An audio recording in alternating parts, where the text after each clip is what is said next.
but I am presenting introducing you to today's session. So today we are continuing our assessment of anatomy. Those of you who were with us 2 weeks ago will know that at that time we introduced you to concepts of anatomy. We talked about the attitudinal approach. We talked about the morphological method. So today we're going to concentrate on the atrial segment of the heart. And as with last week, much of the anatomy is going to be presented to you by Diane. And then we're going to reinforce that with some virtual dissections made by Justin Tretter.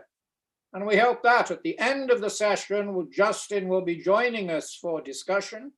Diane will be with us, but to complete the session, again, as we did last week, Adrian Krushan is going to wrap up the situation and pose some questions from Birmingham.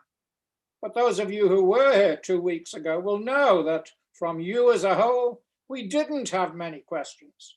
We presume that was because what we explained was absolutely straightforward, but you should not be shy about asking us questions because we are here to respond to your comments.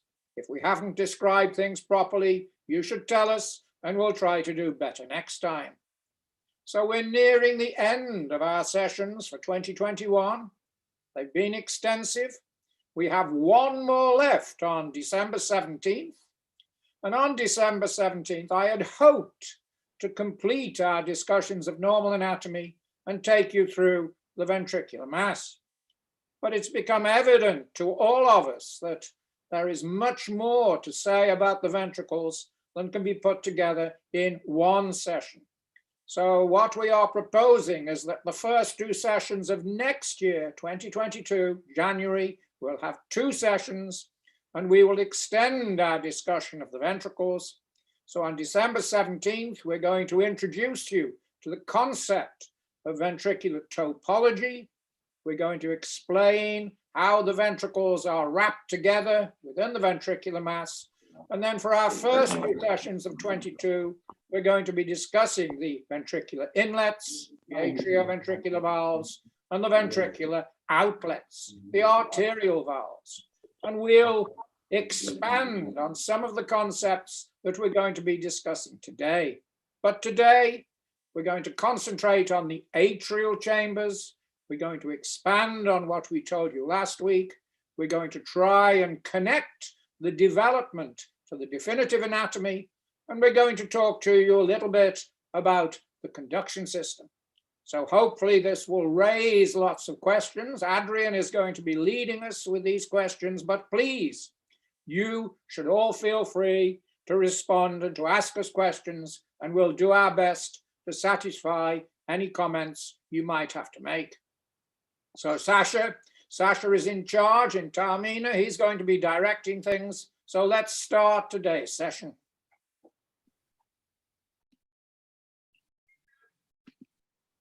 Well, good afternoon again to you, ladies and gentlemen.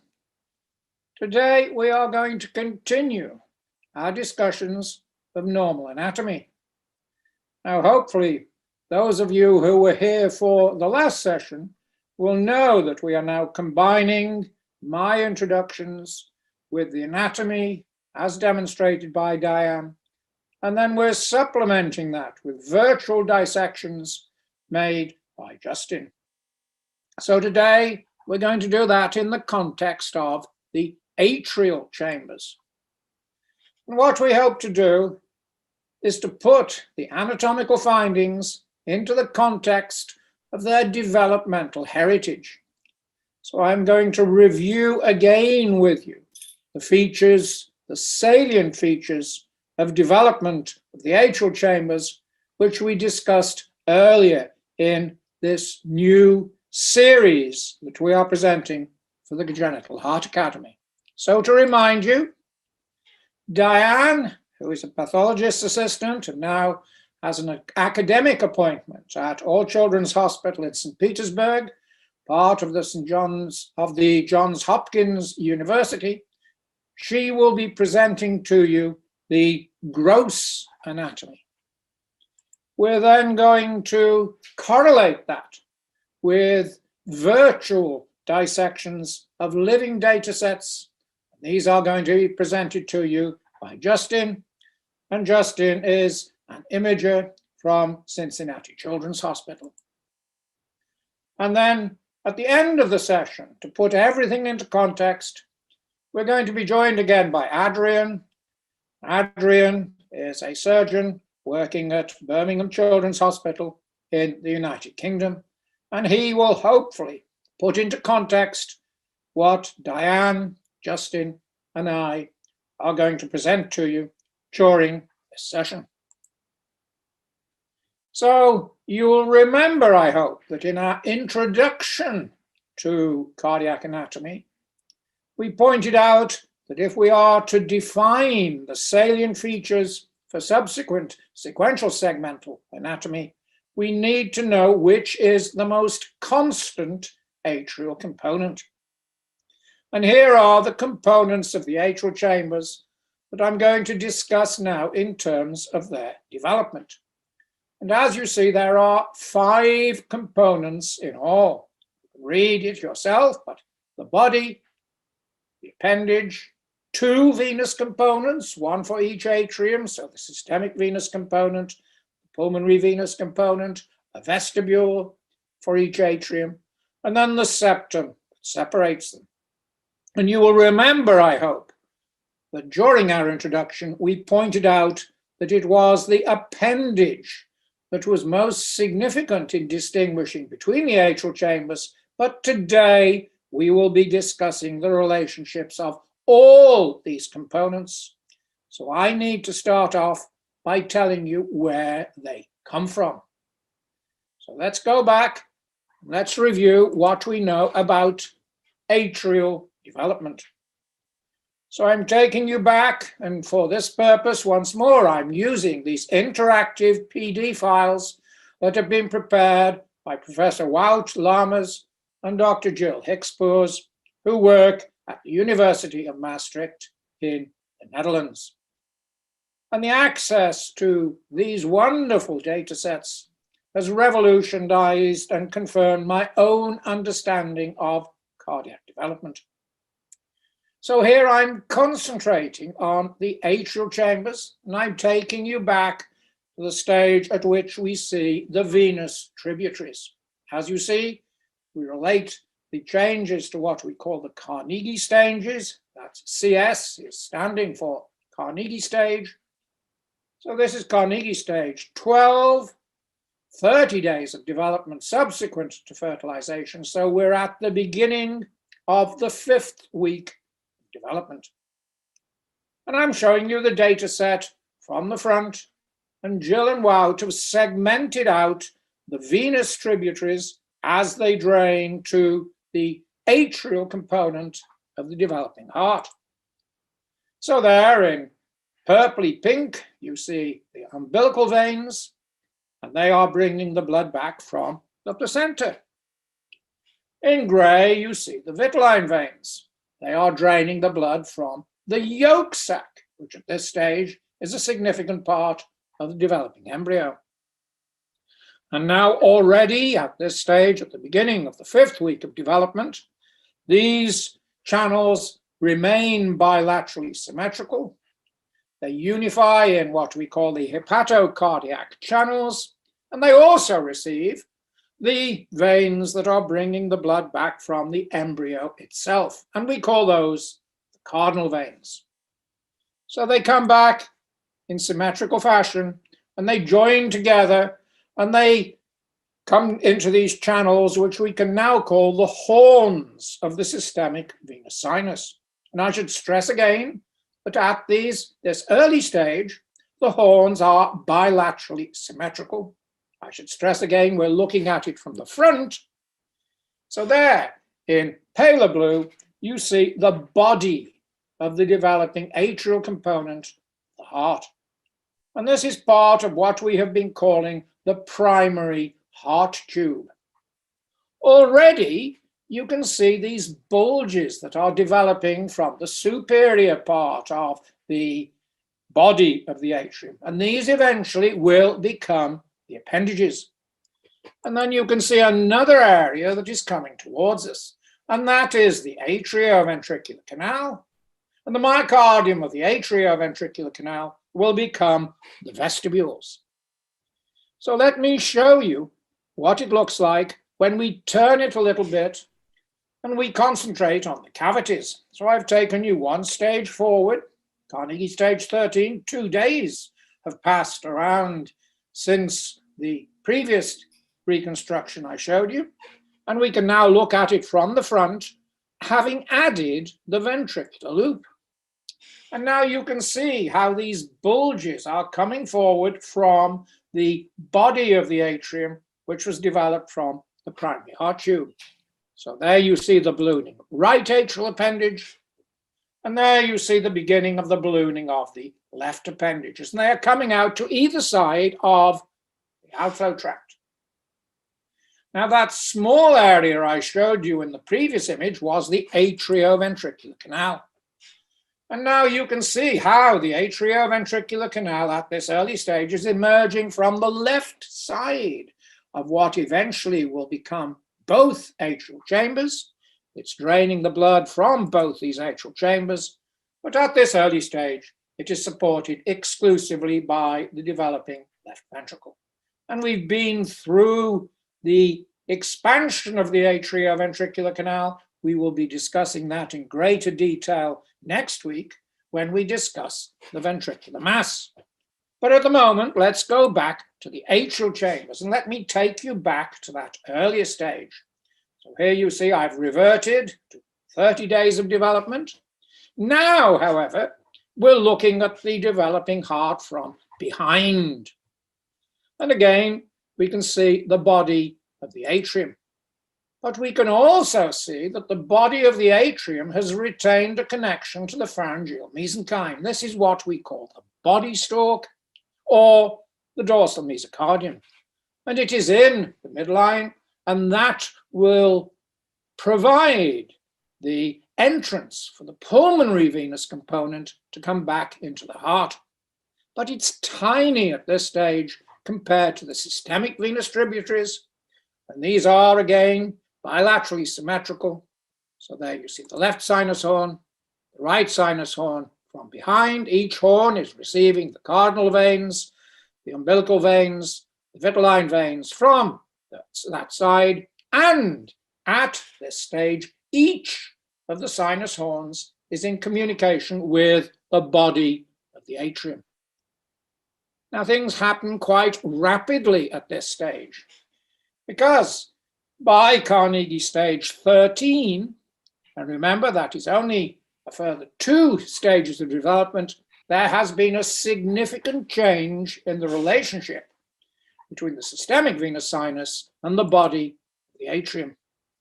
Because you see now, we're looking at it from behind, the systemic venous sinus has moved. So now it is opening only into the right side of the body of the atrium.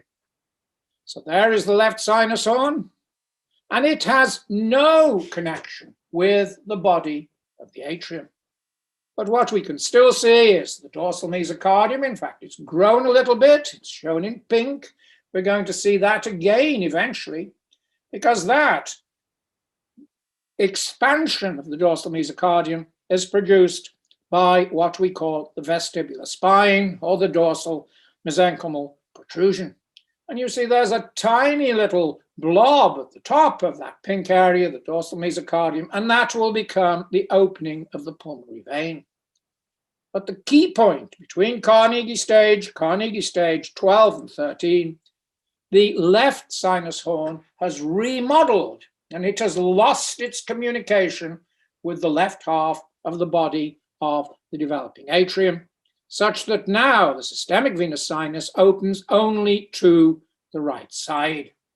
And it is that key shift of the systemic venous sinus so that it opens only to the right side of the body of the atrium that sets the scene for atrial septation.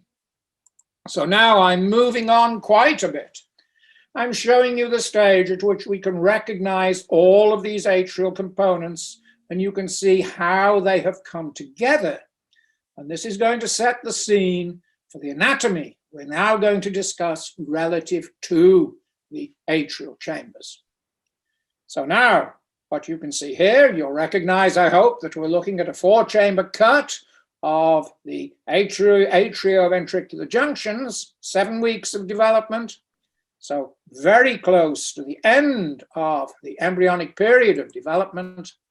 And now the body has been divided by the atrial septum. The atrial septum itself, you see, has a very thin bit. This is going to form the floor of the oval fossa. And inferiorly, we have the anteroinferior buttress. And we know that that is formed by muscularization of that thickening that occurred in the dorsal mesocardium, the vestibular spine. But the key now is that the septum is dividing the body of the atrium such that the larger part goes into the left atrium, the smaller part goes into the right atrium. Now, if you look very carefully, you can see those strands that are separate within the cavity of the right atrium, and those are what we call the venous valves, and they form the boundary between the systemic venous component and the remainder of the atrial chamber. And the larger part of the right atrial chamber is now made up by the appendage. And if you look carefully at its walls, you can see the evidence of what will become the pectinate muscles. And we learned last week that the key feature to differentiate the atrial chambers was the extent of those pectinate muscles relative to the atrioventricular junctions. Now, of course, you can't see the left atrial appendage, and that is because it is ballooned out towards us. We can no longer see it in the context of the atrium. And we learnt last week again that the pectinate muscles on the left side do not extend around the left atrioventricular junction. What we can see, however, is that now the pulmonary veins have entered the heart through the dorsal mesocardium. They've been cannibalized by the left atrium. They've moved themselves up so that they now occupy the roof of the left atrium, and it is subsequent to this incorporation of the pulmonary veins into the left atrium that we get the superior interatrial fold. And we've emphasized again and again that although this is many times called the septum secundum, in fact, it is not a septal structure. It provides the buttress for the flap valve of the atrial septum, but it is the superior interatrial fold. And we see that very nicely in this particular image. So there in the septum itself, you can see the flap valve and the muscularized vestibular spine. And it's the muscularized spine producing the anteroinferior buttress that is the true second septum. And then we can see the final atrial component, the vestibules. And we know that the vestibules have been derived from the atrioventricular canal myocardium that has been incorporated into the atrial chambers. So here are those components that we're now going to look at in the setting of the definitive atrial chambers. Let me remind you where they come from. The body of the atrium, most of it on the left side, a small part on the right side, derived from the primary heart tube. The appendages, key part for atrial recognition, balloon from the body. The venous components are incorporated, the systemic part from the systemic venous tributaries, the pulmonary part through the dorsal mesocardium.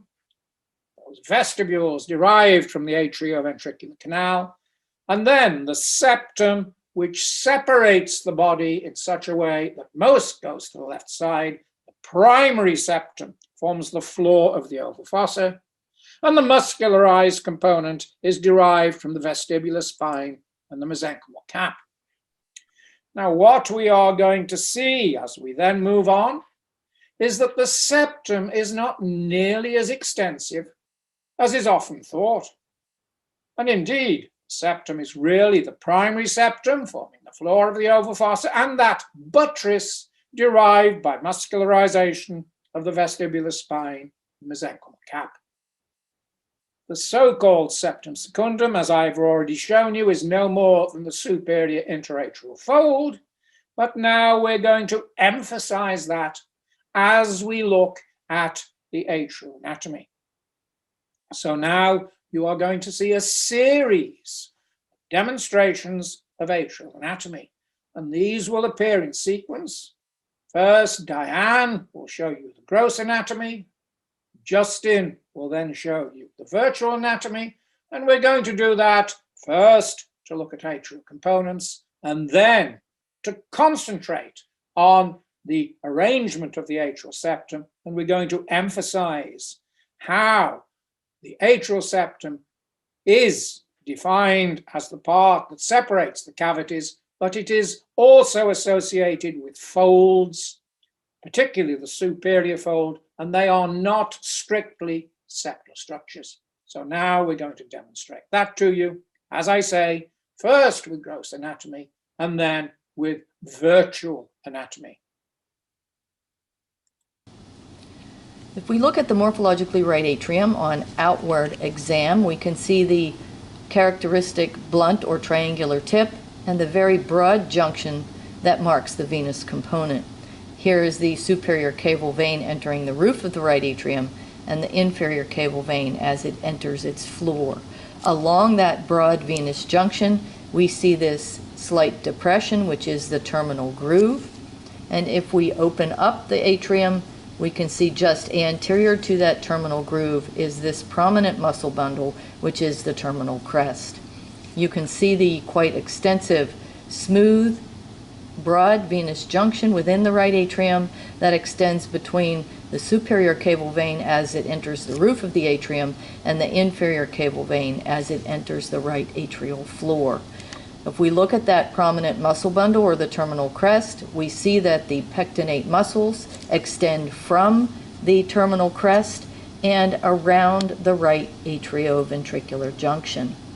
The atriums also have a vestibule, and on the right, this is a very smooth, if you will, stripe of endocardium, which extends between the distal extent of the pectinate muscles and the hinge point of the atrioventricular valve or the tricuspid valve. For your orientation purposes, the coronary sinus is located here. The atriums also have a septum, which is a shared structure between them. The primary component of the atrial septum is the flap valve at the floor of the oval fossa, and the secondary true component of the atrial septum is the anterior inferior muscular buttress. And we'll talk about the septum a bit more extensively in a bit. We must not forget the body of the atrium, which is a very small nondescript structure on the right, and it extends from the inferior aspect of the primary atrial septum to where the inferior caval vein joins the floor of the right atrium. In this area, you can often see some fenestrations, which is marking the area where the left venous valve was resorbed. This specimen doesn't show it nicely, but I have another that shows us how that left venous valve does not always completely resorb, can leave many fenestrations, and even a flap of tissue that extends over the primary portion of the atrial septum. And I have seen a complete second membrane in some hearts in both the adult and pediatric populations. This is a different normal adolescent cardiac CT data set. We're again starting in an X-ray or fluoroscopic appearing image in a straight anterior posterior plane where we can appreciate the cardiac silhouette. And we'll again put the heart back into the chest, filling the blood pool, and we'll rotate into a right anterior oblique plane. And we can appreciate the right coronary artery running in the right atrioventricular groove and then coursing around the inferior or diaphragmatic surface, separating the right atrium from the right ventricle. Looking at the right atrium, we can appreciate this broad-based right atrial appendage. And if we rotate further, we can see how that appendage extends back into the right atrium, back towards this groove coursing between the superior to inferior cable veins, the terminal groove. And then if we dissect into the heart in this plane, removing the free wall of the right atrium and the right ventricle, we can appreciate the right atrioventricular junction, and we can see this septal leaflet of the tricuspid valve. It's difficult in this scan with, again, heterogeneous opacification of the right atrium and a relatively thinner tricuspid valve, but we can see this septal leaflet of the tricuspid valve. And if we look at the right atrium, we can again see this broad-based atrial appendage with pectinate muscle, the pectinate muscle extending outside its confines down towards the vestibule. We can appreciate this thick muscular structure, which is the terminal crest, which is on the inside of the heart, where we saw that terminal groove extending between the cable veins, near the venous portion of the right atrium. If we look at the rightward aspect of the atrial septum, we can see the floor of the oval fossa, and it's surrounded by the so-called secondary septum in a C-like configuration, which is really interatrial infolding in the superior, posterior, and inferior aspect around the floor of the oval fossa. Anterosuperiorly, we can appreciate this mound from the aortic root, which is formed by the non-coronary sinus, the so-called aortic rims when interrogating that by 2- and 3-dimensional imaging. Anterior and inferiorly is the muscular buttress, the true secondary septum, extending from the floor of the oval fossa anteriorly towards the triangle of Koch in the right atrioventricular junction. And then if we tilt to look up at the superior cable vein and then dissect into the superior cable vein, we can better appreciate this ridge extending between the cable veins, again, that terminal crest that we see on the inside of the heart. And then we'll rotate into a short axis at the base of the heart in a surgeon's view. We can see the aortic root wedged in between the atrioventricular junctions. And we're at the superior aspect of the right atrium here. We can see this broad-based atrial appendage with the pectinate muscle within. And then as we dissect further into the right atrium, and then we'll tilt it, so we're looking directly anteriorly at the anterior free wall of the right atrium and the right ventricle, we can again see that broad-based atrial appendage, better seeing the pectinate muscle extending outside of the confines of the right atrial appendage down to the vestibule near the tricuspid valve, here being the anterosuperior leaflet of the tricuspid valve. And then we'll dissect it further to better appreciate from this aspect the terminal crest, which is extending between the cable veins with that pectinate muscle coursing down to the vestibule, down to the terminal crest.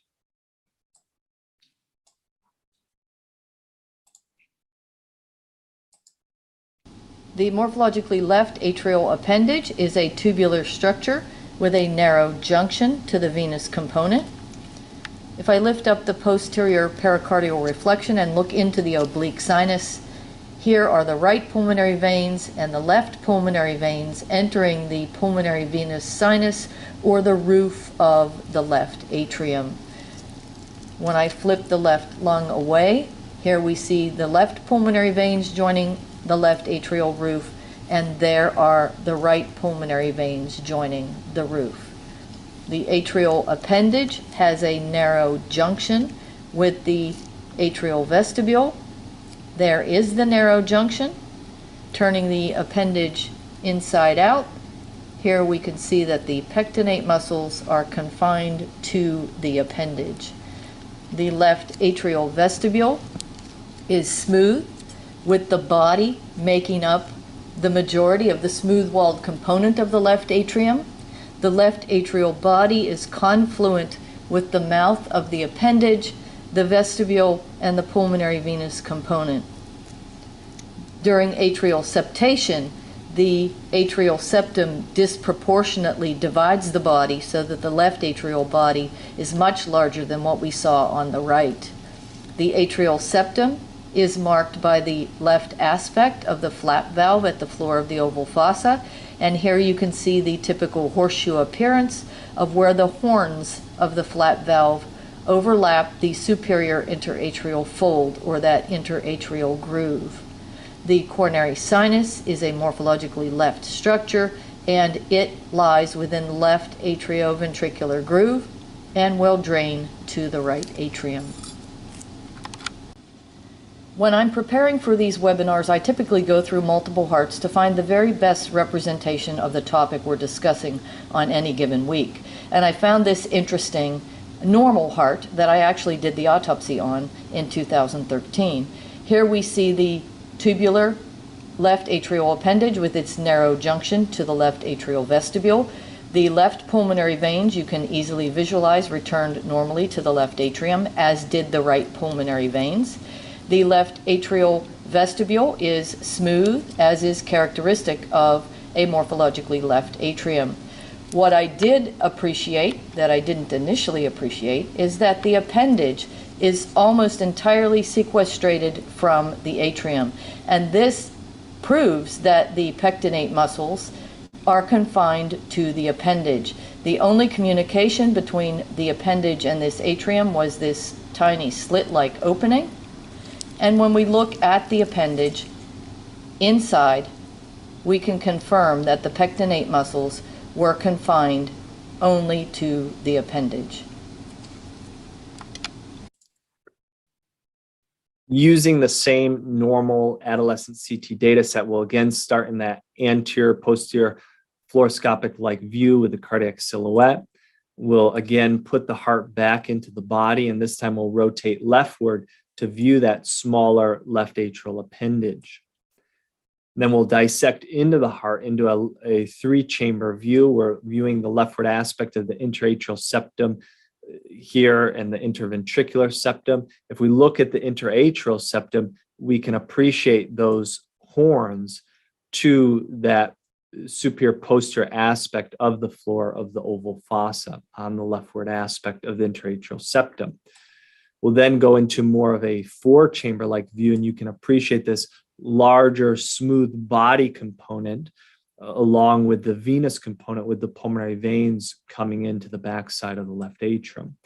And there are the left pulmonary veins, and directly anterior to those is this smaller left atrial appendage. And then we'll dissect to open up to the tip of this left atrial appendage.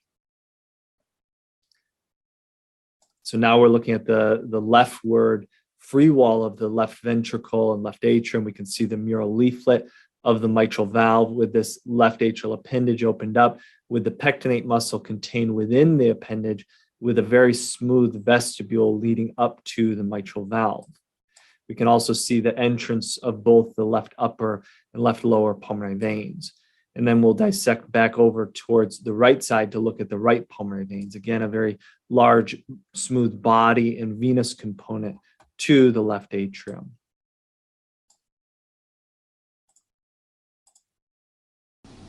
The atrial septum is shared between the right and left atriums, and we're looking at the right atrial aspect. The primary portion of the atrial septum is the flap valve at the floor of the oval fossa, and the true second septum is the inferior muscular buttress. The flap valve at the floor of the oval fossa actually overlaps the superior interatrial groove, which is a fold, and you can see how deep that fold is. The flap valve at the floor of the oval fossa is marked by that white ellipse deep within the fold. Looking at the left atrial aspect, the probe is extending through the oval foramen, and here is the flap valve, which you can see creates more of a tunnel than a true hole. The horseshoe appearance is typical for where the flap valve overlaps the superior interatrial fold within that superior interatrial groove. And you can see that fold between the superior cable vein entering the roof of the right atrium and the pulmonary veins entering the roof of the left atrium. Looking at the same septal structures on a 4-chamber plane, shows very nicely the flap valve at the floor of the oval fossa, or the primary atrial septum, and how it overlaps that superior interatrial fold. You can see that superior interatrial groove separating the superior cable vein at the roof of the right atrium and the pulmonary veins at the roof of the left atrium. This interatrial fold should actually be referred to as the septum secundum. On the leading edge of the primary atrial septum during development, we have the mesenchymal cap, which joins with the vestibular spine to muscularize and separate the right and left atrial vestibules, so that this muscularization of the mesenchymal cap and the vestibular spine form the true second component of the atrial septum, or the inferior muscular buttress, also known as the septum of the Atrioventricular Canal. So we had looked at the anatomy of the interatrial septum when we looked at that of the right atrium, but I want to go into a little more granularity. So here is an adult cardiac CT. We're looking in a right anterior oblique view with the free wall of the right atrium and the right ventricle removed. We can see the right aspect of the interatrial septum. Here's the confines of the triangle of Koch, which we'll go over in more detail later.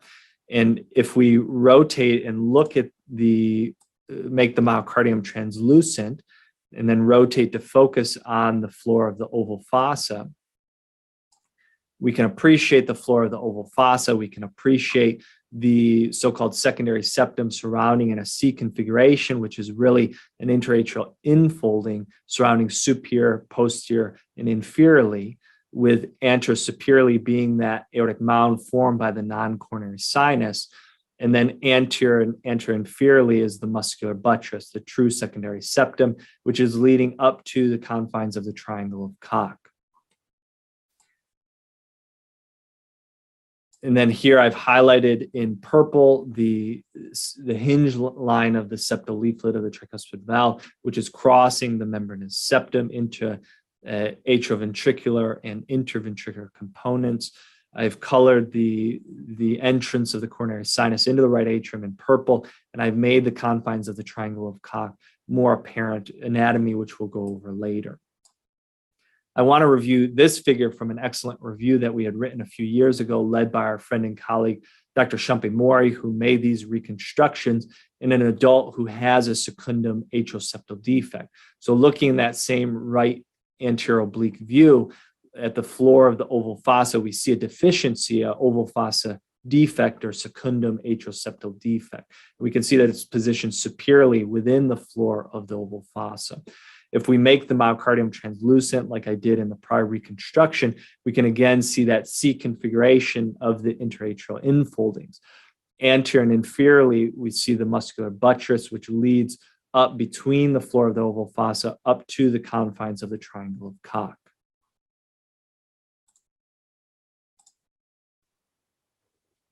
So now you have seen atrial anatomy, you've seen how we can distinguish the right atrium from the left atrium. You've seen the atrial septum and how we distinguish the true atrial septum, the flap valve, the anteroinferior buttress from the superior interatrial fold. Now, it's also important that we put back the conduction system into the heart.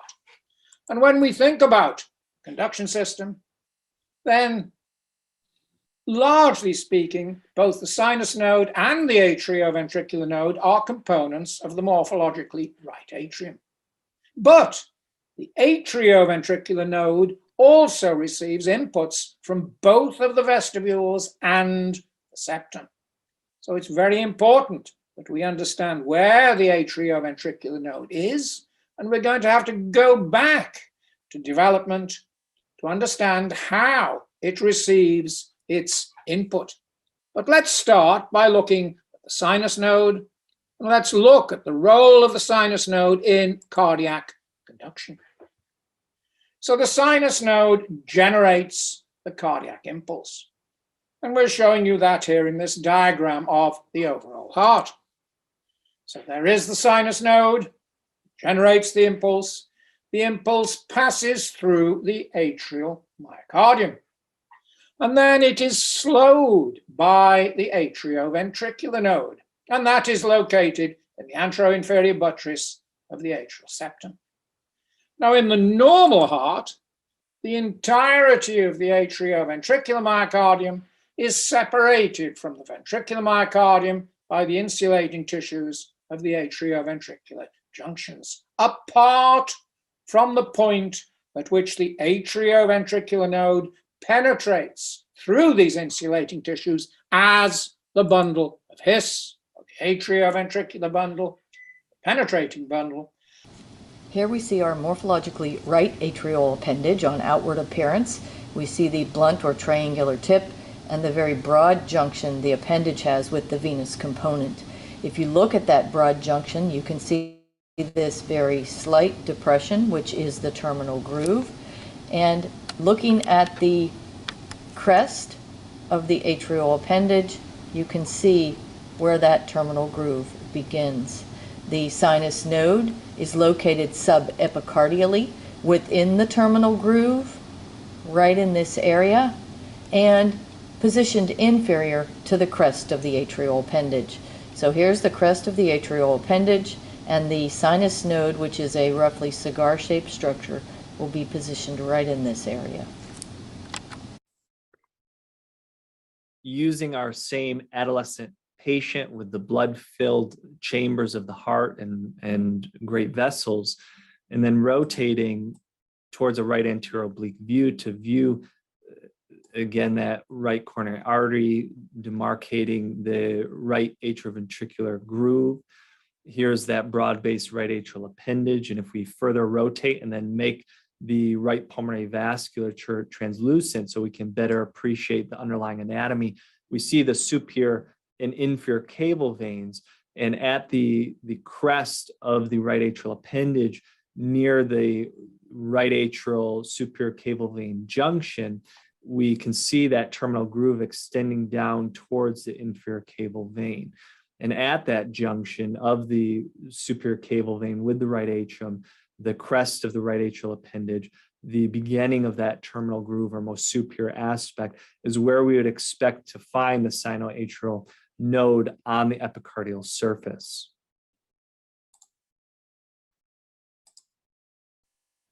So what about the atrioventricular node? Now, the purpose of the atrioventricular node is to delay the impulse so that the atrial chambers themselves can contract, pass the blood through the atrioventricular valves into the ventricles, and the atrioventricular node provides that necessary delay.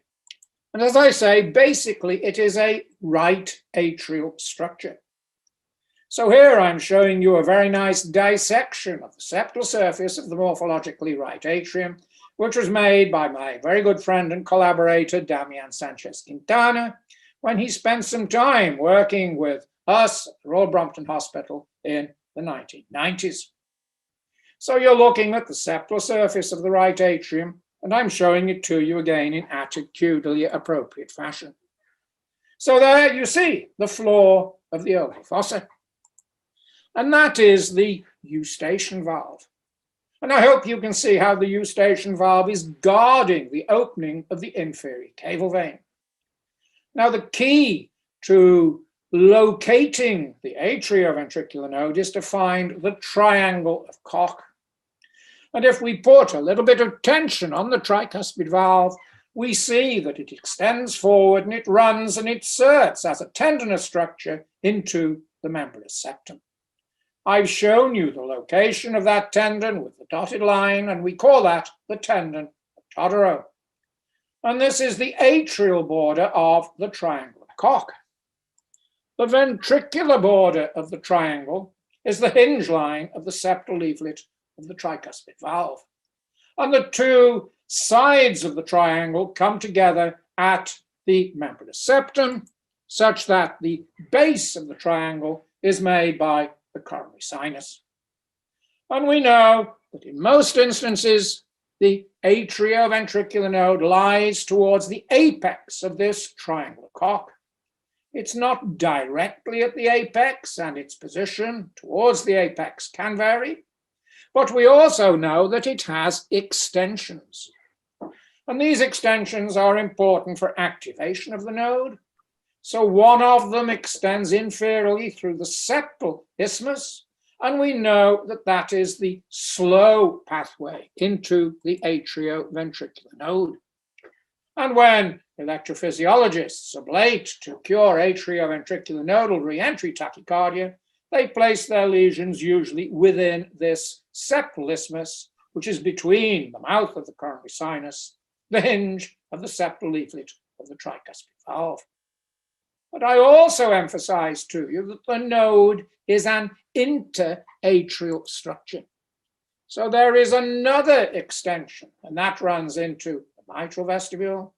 And then there are still further connections between the septal myocardium and the atrioventricular node. And it is the last of these septal connections formed by muscularization of the vestibular spine. We'll come to that very shortly. It is that last connection that forms what we believe is the fast pathway into the node. So this is what it looks like when I have a picture. We're now going to demonstrate these features, these landmarks to the atrioventricular node. Again, Diane first will show you the gross arrangement, and then Justin will reinforce that with virtual dissections.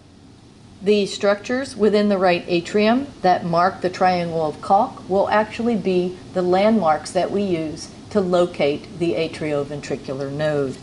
The first arm of the triangle is the hinge point of the tricuspid valve. Another arm of the triangle is the tendon of Tadaro, which is a fibrous structure lying deep to the eustachian valve, which I'm tugging on at the moment. And you can almost imagine that fibrous structure lifting up and pointing towards the hinge point of the tricuspid valve, so forming the apex of the triangle of Koch. At the base of the triangle lies the coronary sinus, so that at its apex will be the location of our atrioventricular node. Deep to the triangle of Koch is fibrofatty tissue, and the inferior pyramidal space forms the floor of the triangle. And we'll talk about this a bit more extensively in a moment. To understand the anatomy that helps us to accurately predict the location of the atrioventricular node, we'll go back to our adult patient viewed in a right anterior oblique view with the free wall of the right atrium and the right ventricle removed. And then we'll make the myocardium translucent so we can visualize all the pertinent anatomy. And so, as we reviewed before, the interatrial septum formed by the floor of the oval fossa, leading anterior and inferiorly up to the triangle of Koch by the muscular buttress. And then here is the eustachian valve, which guards the mouth of the inferior cable vein, which extends as this prominent eustachian ridge overlying the tendon of Tadaro. So that forms the posterior aspect of the triangle of Koch. The anterior aspect I've highlighted here in purple or pink, which is the hinge line of the septal leaflet of the tricuspid valve. And it crosses this very important structure I've highlighted in blue, which is the membranous septum, dividing it into its interventricular and atrioventricular components. The inferior aspect or base of the triangle of Koch is formed by the mouth of the coronary sinus, which I've highlighted in purple. The septal isthmus spans between the coronary sinus and the septal leaflet hinge line. And that is where the slow pathway to the AV node is carried. The fast pathway is carried from the atrial septum anteriorly to the AV node. So the extracardiac fat that we're viewing is part of the inferior right atrioventricular junction, and then we can't really appreciate here, but the left inferior atrioventricular junction. And in its midline, it'll heap up into this pyramidal structure, the inferior pyramidal space. The AV node is commonly located at the apex of the inferior pyramidal space, with the nodal artery carried within the structure up to the AV node. So that the AV node then is often found slightly inferior and posterior to the apex of the triangle of Koch, with the membranous septum found at its apex. We also can appreciate this important structure that I've highlighted in orange, which is a left ventricular structure. This is the roof of the infraseptal recess. The roof of the infraseptal recess is formed by the fibrous continuity between the tricuspid and the mitral valve, and it's undermined by the buttress of the atrial septum. The roof of the infraseptal recess has a downward or inferiorly directed apex, which will overlap on the leftward aspect of the upward directed apex of the inferior pyramidal space. And these are important structures to understand the central fibrous body, which is comprised not only of the membranous septum and the right fibrous trigone, which is the right lateral thickening of the aortomitral fibrous curtain, but spanning in between them is this fibrous structure, the roof of the infraseptal recess, all three forming the central fibrous body and being important landmarks to help understand where the AV node will then penetrate to form the non-branching bundle and eventually give rise to the origins of the right and the left bundle branches. To review the borders of the triangle of Koch, we have the hinge point of the tricuspid valve, the tendon of Tadaro, and the coronary sinus at the base of the triangle. This dissection shows us that the inferior pyramidal space forms the floor of the triangle of Koch, and the fibrofatty tissue in the inferior pyramidal space is a direct superior extension of the fibrofatty tissue at the inferior right atrioventricular groove. The coronary sinus also forms the roof of the inferior pyramidal space, so that this fibroadipose tissue from the atrioventricular grooves interposes between the septal component or septal vestibule of the right atrium and the crest of the muscular ventricular septum. This dissection will show nicely the fibrofatty plane of tissue at the inferior pyramidal space that extends superiorly from this inferior atrioventricular groove. To orient you, this is the floor of the oval fossa, and I have cut along its muscular rims, and I bisected the inferior muscular buttress. If I remove the anterior wall, including the entire right ventricle and the septum, here you can see the muscular buttress and the coronary sinus. There is the fibrofatty plane of tissue extending along the inferior pyramidal space from the inferior atrioventricular junction. Looking at the opposite aspect of that dissection, so we're looking from the spine towards the sternum. Here's the pectinated right atrial appendage, and this would have been where the floor of the oval fossa would have been. The coronary sinus you see is forming the roof of the inferior pyramidal space, which has that fibrofatty tissue extending in from the inferior atrioventricular groove to the apex of the triangle of Koch. Here is the remnant of the anterior leaflet of the mitral valve that's been resected, and this area is the Inferioseptal Recess, so that the apex of the inferior pyramidal space overlaps the Inferioseptal Recess. This short axis view from the base of the heart will again confirm the anatomy of the inferior pyramidal space with its relationship to the Inferioseptal Recess. What I've done is I've removed the non-adjacent or the non-coronary aortic valvar leaflet and sinus, and you can see nicely how the aorta is deeply wedged between the tricuspid and the mitral valves. Looking at the inferior pyramidal space, the fibrofatty tissue is extending in and superiorly along the floor of the triangle of Koch from the inferior atrioventricular groove. Also, the right coronary is running in that fibrofatty tissue within the atrioventricular groove, and here is the artery to the atrioventricular node, running along that fibrofatty tissue within the floor of the triangle of Koch. If I tilt the specimen towards me a bit, the Infraseptal Recess is here, and you can clearly see that the apex of the inferior pyramidal space overlaps the apex of the Inferior Recess. The membranous septum is also towards the apex of the triangle of Koch, and I've cut it across the atrioventricular component. So here's the tricuspid valve, which would have divided it into the interventricular component, and above it the atrioventricular component. Now, in the final of those gross dissections, Diane showed you how to understand the anatomy of the atrioventricular node. We need to appreciate the location of this inferior pyramidal space and something that might be new to you, the Infraseptal Recess. Now, I want to show you how this comes about, so I'm now going to revert to a demonstration of development. And this has been another of the things I've learned since I've been looking at these interactive PD files made by Wout Lammers and Jill Hicks-Pors, because I was surprised to find that at the completion of ventricular septation, which is about 8 weeks of development, the arrangement is remarkably comparable to atrioventricular septal defect with common atrioventricular junction.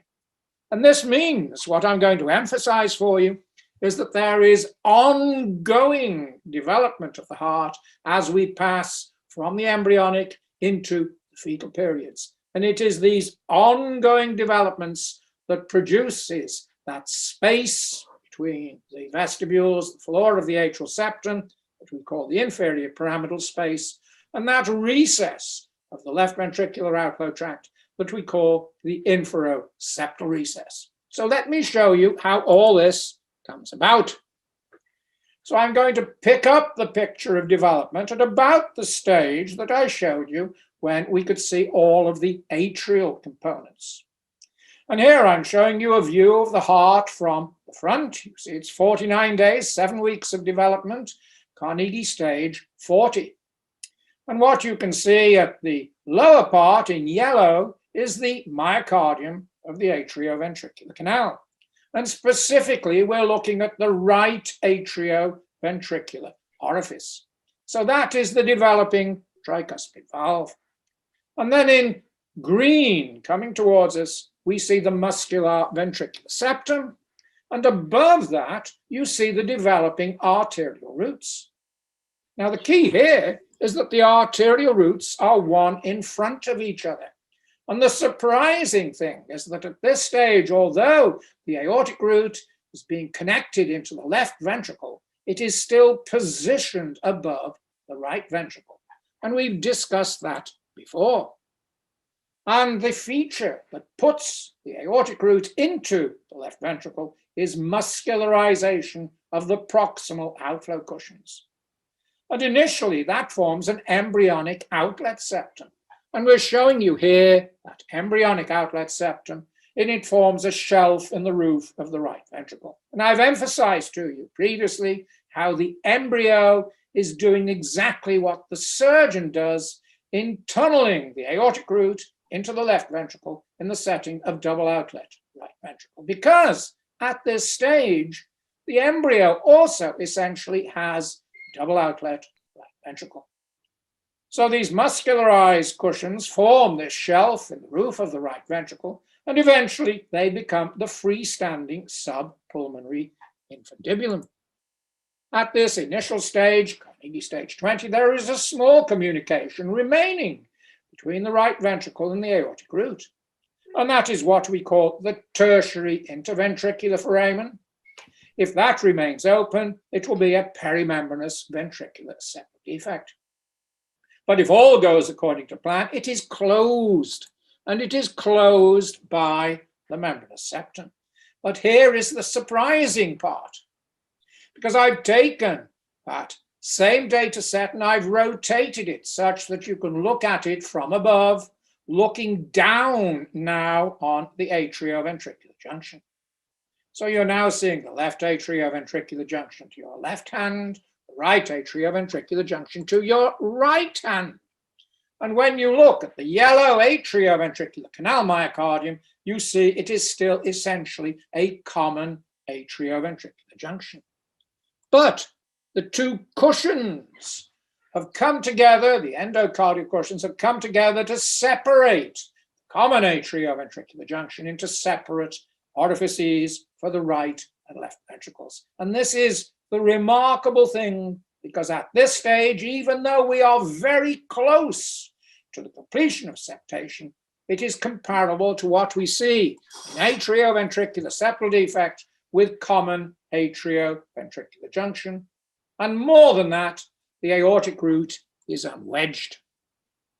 So if I take a section 2 days further on, or sorry, 2 stages further on, the pulmonary root is supported by the right ventricle, and now the aortic root has been connected to the left ventricle by the closure of that tertiary foramen by the tubercles of the atrioventricular cushions.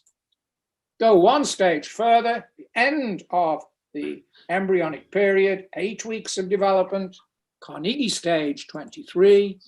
Now that vestibular spine has muscularized, this is going to form the buttress of the atrial septum. Take that away, and here is the remarkable thing: even though now septation is complete, the conduction axis is still at the crux of the heart. The aortic root is unwedged. Turn the heart around again and look at it from the front. This time I'm showing you it's as seen from the left side. And there is the conduction axis still at the crux of the heart. When I showed you the atrioventricular node previously, it was in the middle of the heart. So things have to happen to change that and to produce the inferior pyramidal space. And that is the expansion of both atrioventricular junctions and the incorporation of the aortic root into the left ventricle, giving us the Infraseptal Recess. Using the same adult patient, we'll go further to better understand how this triangle of Koch really is a complex 3-dimensional pyramid. And understanding the granularity of the structures within this pyramid can help us to more accurately predict the AV node and the atrioventricular conduction axis. So again, we're viewing this right anterior oblique view, but then we'll rotate it into more of a left anterior oblique view. So we're looking from the apices of both ventricles up at the AV valves, the tricuspid valve and the mitral valve. So we see the aortic and mural leaflet of the mitral valve. We see the septal, the inferior, since here's the liver and the diaphragm. So and here we can see F for foot. So this is better thought of in attitudinally appropriate nomenclature as the inferior leaflet, and then the anterosuperior leaflet of the tricuspid valve. And not only does that wedging of the aortic root cause the mounds that we saw between the atriums, but it also leads to this ventricular infundibular fold and the supraventricular crest within the right ventricle, right above the membranous septum here in blue. And then if we put that extracardiac fat within the inferior atrioventricular grooves back into the heart, then we can appreciate not only do we see it on the inferior right, but also the inferior left AV groove. And between the two, there's a heaping up of that fat to form that inferior pyramidal space with its upward directed apex towards the apex of the triangle of Koch, with the apex formed by the membranous septum. And again, the AV node is found at the apex of the inferior pyramidal space. On its leftward aspect, it's overlapped by the downward directed apex of the roof of the infraseptal recess. As I mentioned, the infraseptal recess is a left ventricular structure, and it spans between the right fibrous trigone and the membranous septum. The right fibrous trigone, again, is that rightward lateral thickening between the area of fibrous continuity of the aortic leaflet of the mitral valve to the aortic valve, with the leftward aspect formed by the left fibrous trigone. The right fibrous trigone being fibrous continuity between the aortic and the mitral valve, where the roof of the infraseptal recess, as we mentioned before, is fibrous continuity between the mitral to tricuspid valve. And these three components, the right fibrous trigone, the infraseptal recess, and the membranous septum, form the central fibrous body. And understanding these can help us to more accurately understand the atrioventricular conduction axis, with the AV node being at the apex of the inferior pyramidal space and then penetrating into the roof of the infraseptal recess, immediately becoming the non-branching bundle, with the non-branching bundle commonly coursing along the inferior aspect of the membranous septum and then giving rise to the left and the right bundle branches. And the right bundle branch commonly emerging along the rightward endocardium on the interventricular septum at the insertion of this little structure, the medial papillary muscle or papillary muscle of Lancisi. And then paying attention lastly to the leftward inferior atrioventricular groove, we can appreciate that purple of the coronary sinus that I've highlighted, how that runs in the left inferior atrioventricular groove.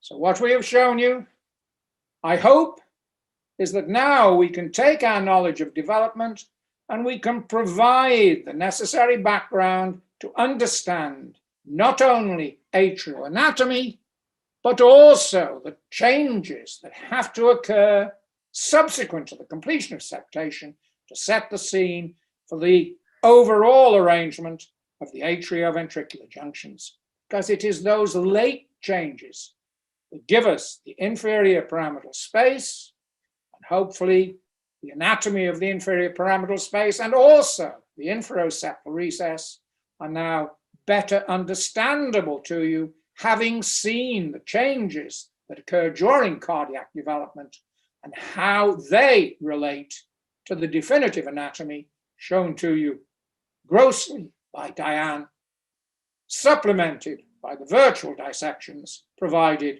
by Justin.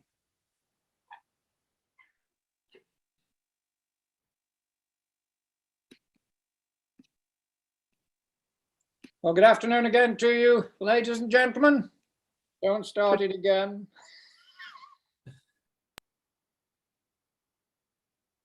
Sasha, are you in charge now?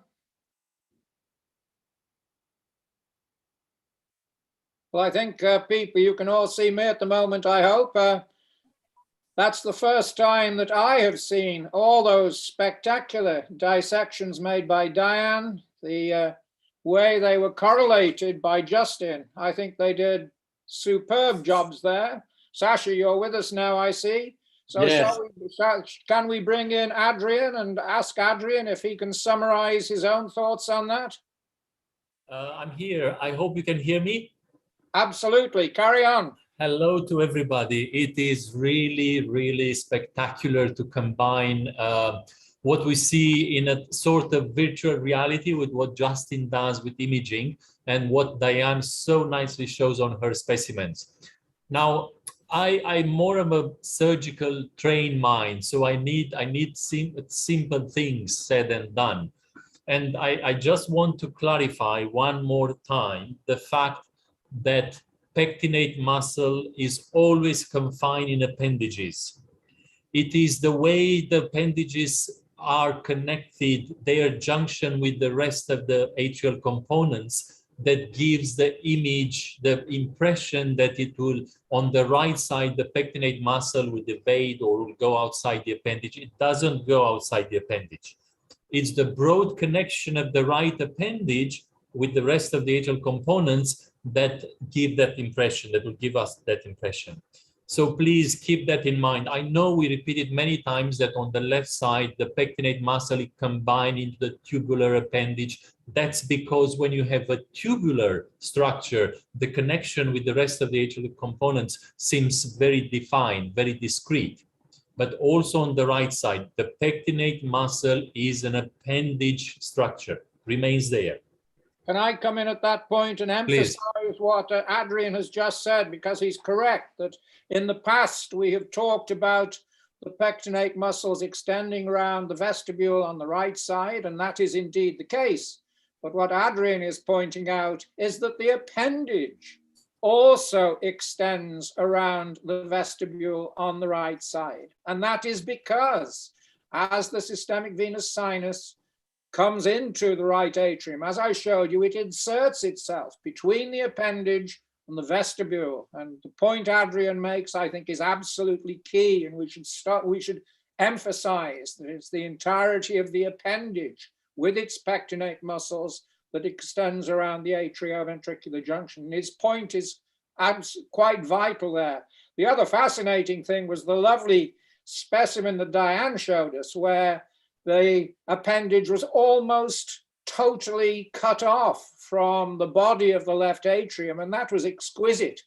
And that emphasizes how the pectinate muscles belong to the appendage, but they do so on both sides. Thank you, thank you. And it also relates to the fact that there is very little body left on the right atrium. Most of the body, as Professor Anderson shown embryologically, ends up on the left atrium. One other thing refers to the septums and pseudoseptums and folds. The septum is a partition between two chambers, and if you go through that septum, you do not go outside the confines of that chambers. Whereas in pseudoseptums or folds, if you try to go through them, you will end up outside of a chamber. And of course, you can go back into the other chamber, but you will have to go outside of the chambers in order to go from one to another of these chambers. And there are many pseudofolds, pseudoseptums and folds. The most important one is the superior one. I think, if I'm correct, that's the one that is mostly developed in normal, in the great majority of hearts. We know that as surgeons because we use that to access the mitral valve, that the Sondergaard groove is the Waterston groove. That's what we do when we access the, it's one of the access points to the mitral valve. Now this fold, the interatrial fold, becomes less pronounced as we go down. So from the superior to posterior and to inferior. But that's not to say that in some cases that can also be more pronounced. Now in the literature, there are terms like pulmonary septum or posterior septum or inferior septum or atrioventricular canal septum. These have no embryological basis, as Professor Anderson showed today.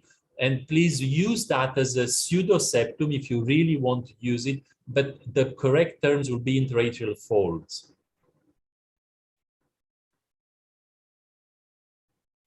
Indeed, I agree, again, 100% with what you say there, Adrian, and you make very important points there. I had not heard of these additional septums to which you refer, but you are correct. They are pseudoseptums, and that's the way we need to think of them, because as you say, if a catheterizer, for example, goes through a pseudoseptum, he or she goes outside the heart. You as a surgeon know well that if you go outside the pseudoseptums, you're then into the pericardial cavity. It doesn't matter for you because you can sew it back together again if you know what you've done.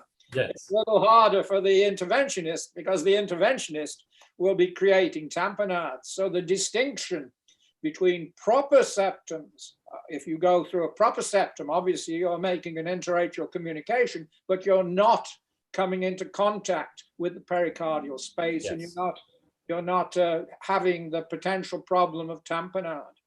Now, one last thing refers to, again, to surgeons, is to respect the terminal groove, to respect the junction between the superior caval vein and the right atrium, because as you've seen, there are important structures there. And always when we incise the atrium, we try to avoid those areas and go lower into the appendage. Even though we know that many times the areas between pectinate muscles can be very thin in the right atrium. Nevertheless, when we suture it back, it's quite hemostatic. And another thing, because we introduced inferior pyramidal space, Infraseptal Recess, Sinus Septum, triangle of Koch, people may get confused. That the inferior pyramidal space, again, it's part of a folding. As Professor Anderson showed at the end, there is a posterior expansion of the atrioventricular junction that happens late. I didn't know that. It's very interesting. But to compensate, that happens to compensate the wedging of the aortic root. So it's easy to remember, the aortic root is coming anteriorly. It doesn't go all the way to separate completely the junction. So that's why we will have the Infraseptal Recess. But posteriorly, the junctions, they also need to make space for the aortic root.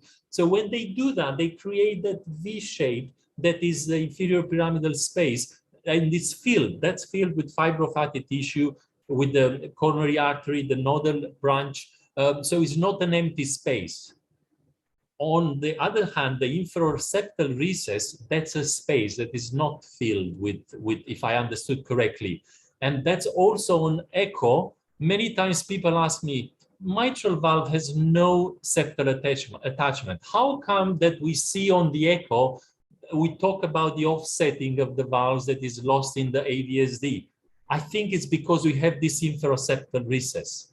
That's important for you to remember. So I'm trying to connect with the clinical world on this explanations. Point you make there, Adrian, because I think what Justin emphasized during his presentation was that the roof of the infroseptal recess is fibrous continuity between the leaflets of the mitral and tricuspid valve. It's part of what we call the central fibrous body.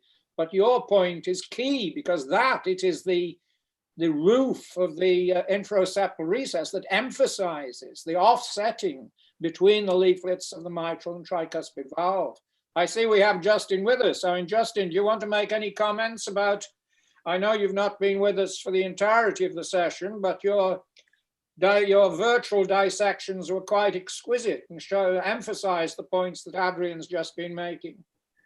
Thank you. Yeah, and Diane, her dissections are, as always, exquisite, and I think my work only complements the excellent work that she's shown and that you were showing with the development. But Adrian makes a lot of good points, and one of them being that was a learning point for me to understand that I always think about the right atrial appendage, as I said in many of those videos, that the pectinate muscle is confined within the atrial appendage and then extends out to the vestibule. So that was a learning point for myself, what Adrian clarified, and then you confirmed. With the infraseptal recess, I guess, and I'm not sure if your presentation touched on this, but as we've learned in one of the papers that we're going to publish about the development of the conduction axis, that before the aortic root is transferred over to the left ventricle, the endocardial cushions, as they're starting to form, the atrioventricular conduction axis is laid down on the crest of the septum, related to that infraseptal recess. So it is that recess that really helps us to understand the penetrating bundle of His and then the non-branching bundle, in addition to the clinical correlates that Adrian made about the offsetting of the valves. Well, we've still got you here, Justin. I know you're very busy today. We've had another question that's come up, and someone has made the very good point, and the question relates to the OMA says to us, it's difficult to delineate well the atrial appendage morphology by echo in many occasions. May we still use abdominal arrangement as an indicator for atrial arrangement? What's your take on that? That sounds more like a question for you. I think we all know that there's published work, and we all know experientially that using asplenia and polysplenia does not always coincide. It's not one of the most consistent features of so-called heterotaxy or isomerism. It's primarily the bronchial arrangement and the lung lobation, along with the atrial appendage morphology, which is going to be more consistent with the right versus left atrial appendage isomerism. Well, I agree 100% with that. And Diane, your dissections were quite exquisite also. Do you want to add any words to what we've been saying? No, but I appreciate what Adrian said at the beginning about the pectinate muscles, and I never really thought of it, as Justin mentioned, in that manner. And when you think about it, in the subthebesian sinus, you very often have pectinate muscles that will overlap that inferior pyramidal space. So that is actually some overlap of the appendage as well. Correct. So I appreciate that, Adrian, because I have never looked at it in that light before. That's still appendage. Yeah, it is still appendage. I have to say, I've learned that during the years after intense discussions with Professor Anderson. But I was struck by the difference we make when we say about the left side being confined. And people think, well, it's being confined on the left side, then it's not confined on the right side. It is confined on the right side as well. It's just that that confinement is not the same because of the shape of the appendage. Now, and I think people don't realize the entire parameters or the entire space of the right atrial appendage. This is absolutely correct. And I think the one thing that's been so beautiful about what we did in our last session, what we've also been doing on this session, is now to see how beautifully the virtual dissections that Justin is able to do with his three-dimensional data sets, how they complement so beautifully what you showed us with gross dissections. I think the one you showed us where you lifted up the floor of the inferior pyramidal space and you showed us that adipose tissue. And then Justin was able to take the data set and was able to make things translucent so you could actually see the fat. I mean, to me, that brings everything into focus that I've been working with for the past 20 years. And to see it all happening is so wonderful. What Justin does is a new way of learning anatomy, I think. It's really, really helpful. Do you think we should have some sort of a session on the fibrous structures of the heart? I think people would benefit from the central fibrous body, about the atrioventricular junctions, everything that is not myocardium. It's a very good point you make, because there's a lot of misunderstanding about the so-called fibrous skeleton. And the point that Justin has made, we've had to expand our thinking about the central fibrous body. But in reality, that's probably the only proper bit of the central fibrous body. So you make a very good point, and we should think about it. Were you with us at the beginning of the session when I said that for our first two sessions in January, we will discuss the atrioventricular valves, the arterial valves. It will be pertinent when we discuss the atrioventricular valves, in fact, to consider that point, because we can talk about the attachments of the mitral valve, fibrous trigones, and we can emphasize the point that you've made there. There are some questions, Prof, if you want to address them. Several. Well, I haven't seen the questions, but you're right. Indeed. Okay, so we have one question from Matteo Valdez, who said, could it be that divided right and left atrial chambers is due to insufficient absorption of the venous component? Now, in response to that, on the right side, that is absolutely the case, because divided right atrium, atrium dexter, if you will, is assistance of the venous valves. Division of the left atrium is much harder to explain, because we still don't know what produces division of the left atrium. Unequivocally, there is a shelf that appears between the pulmonary venous component and the vestibular component of the left atrium. We don't know where it comes from. There have been many theories. We still don't know the answer to that. And there are questions in the chat as well, Prof. While you read them, somebody asked about difficulties in echo diagnosing the pectinate muscle, which is true. But on the other hand, the terminal crest can many more times be seen on echo. And one other thing to help with identifying the type of appendage is to look for the coronary sinus, both the opening, the mouth of the coronary sinus, but also the venous conduit in the atrioventricular junction. I think that will help. I've also had Sasha, do you have to leave us? Can we keep on going? Yes, of course. I have to leave, but you can continue. No problem. Okay, so we have a question from Vithal Kumar Bettigeri, who says, Surgeons come across vestibular type ASD, which is not in classification of the Kirkland book. It takes a long time to catch up with these things. I think that it's fair to say that the vestibular defect is relatively new to a lot of people. It's only just appeared in the classification promoted by the Nomenclature Society. Hopefully in the fullness of time, it will become better understood. So Vithal Kumar, you need to be patient. I would also ask them to actually publish them, to take images and to publish them, because they are rare and we could all learn from them. Indeed.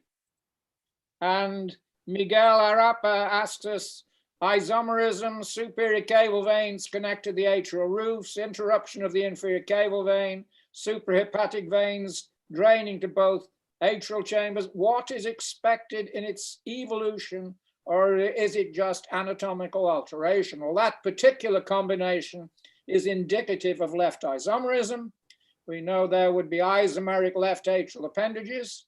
It is an anatomical alteration, but obviously all of those features are of importance to surgeons. Adrian, what would you say about that? They are typical features that we see in that type of isomerism. I would just want to address, it's linked with that, and it's mentioned in the chat, Professor, if you want to look at that. Somebody is asking about the interrupted inferior caval vein with azygous continuation and bradycardia. Left atrium appears to be on the left side by echo. How to rule out left atrial isomerism? Well, indeed, in that setting, we'd almost expect there to be left isomerism, because the bradycardia, we know the sinus nodes are very poorly formed in left isomerism. So I would anticipate with that combination that there would be left isomerism. So I would want to look at what the right atrial appendage looked like. And I would want to see whether there was a coronary sinus. I would want to see how far the pectinate muscles were going. And to rule it out by echo might be difficult, but that, in my mind, with seeing that, I would be very much thinking of isomerism of the left atrial appendages. Justin, would you have any comment about that? What would be your stance as the imager? Yeah, I think Adrian touched on, he did a better job answering the echo question than I did. It is challenging by echo to understand the pectinate muscle. When we see these classic coinciding lesions that suggest right or left atrial appendage isomerism, often these patients, if they have complex congenital heart disease, CT or MRI is often indicated to help with surgical planning and so on. Anyways, we wouldn't get that just to try to define the pectinate muscle, but if the clinical context makes sense, as was described in the specific case, then often a MRI or CT is going to be indicated, and then we'll be able to more easily tell the atrial appendage morphology anyways, even if that's not a pressing clinical question. So we have some more questions in the chat session. We have a good one here from Salvatore Scianna, and Salvatore is asking, how constant is the tendon of Todaro as a marker for the triangle of Koch? In my experience, when I look, I can certainly see the eustachian ridge. It's there all the time. I know where the triangle is, and I think I can find it. Adrian, you must have been in the operating room looking at it. I don't remember any case where one cannot see the tendon of Todaro. If you put a forceps in the mouth of the inferior caval vein and you just pull on that towards yourself, you'll definitely be able to elicit it. Sometimes it's not easy to see it if you don't do anything, just open the atrium. But just the forceps in the inferior caval vein and pull on that slightly. And we have some interesting chat comments regarding the fibrous skeleton. Jeffrey Webster says, yes, please, to the fibrous skeleton. And Omar Alganad says, fibrous skeleton is a confusing topic. How true is that? So we will do our very best to clarify the fibrous skeleton for everybody. Does a septum spurium exist? Indeed. So the septum spurium is the superior extent of the venous valves, and it's the superior margin of the terminal crest, and it truly is a spurious septum. It is a bundle of myocardium in the roof of the right atrial appendage. So Victoria has raised her hand. I'm not sure how I can get that in. I don't think I have control. So Victoria, I'm afraid I can't help you, but do you know how this works? Does anybody know how it, Sasha has left us. It's fine if she wants to write it in the chat or in the questions. That probably is the easiest way. Yes. Or do we have any other chats? We seem to have managed to do. I don't see any other questions. Diane, do you have any more to say, or Justin?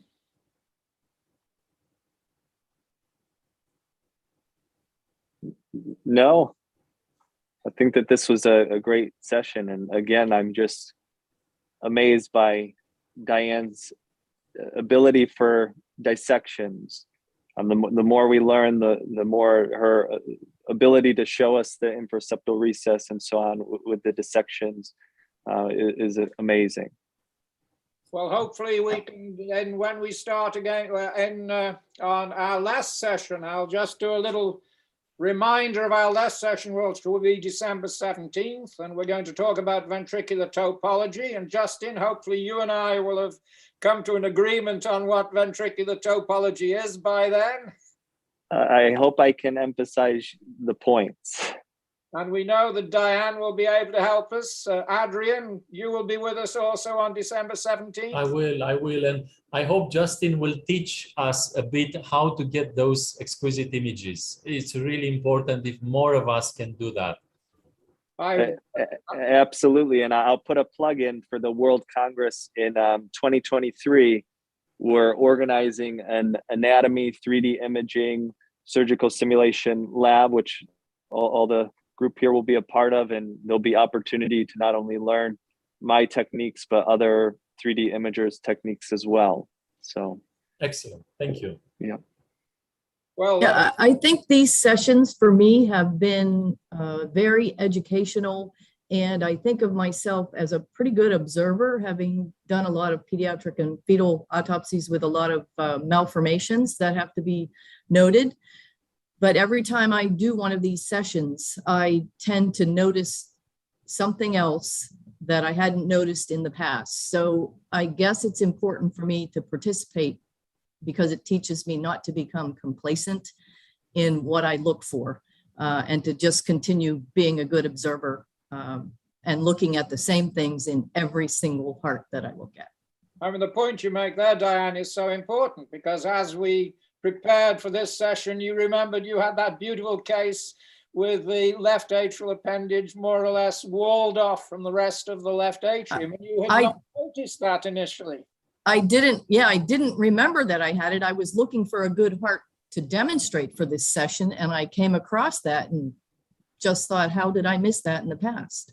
Well, as you know well, we see better the things that we are looking for. Yeah. Well, thanks to everybody for being with us. So December 17th, we will wrap up the sessions for 2021. But as I've also told you, we're going to have the first two sessions for 2022, where we will continue our exploration of cardiac anatomy, because as we've all been seeing, there's so much we still have to learn. So our first two sessions of 2022, we will complete our studies of cardiac anatomy. Thanks to everybody for their presentations today. So see you all on December 17th. Thank you. Bye. Thank you.